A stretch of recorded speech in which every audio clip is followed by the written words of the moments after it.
Today I'm gonna make a cool video of lighter and bottle flamethrowers.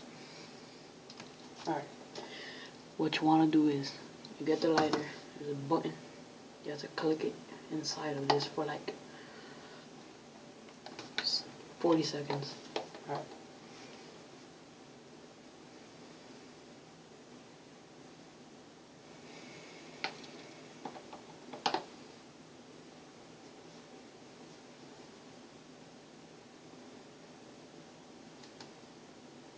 When you see it, when you smell it a little, you gotta take it out.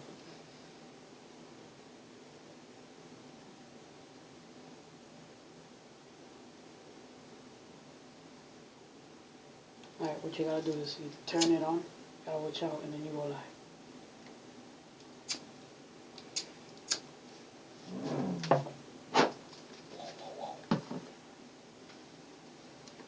Awesome!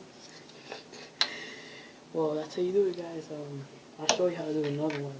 It's simple. I always do it, my friends. Make a little hole like that. Yeah, get the lighter. Put it in there for like 10 seconds. This is all you gotta do. And then you go like. Awesome. I finally did this. Look how it looks after. You gotta watch out. Finally. Alright. Like and subscribe for more videos. Thank you.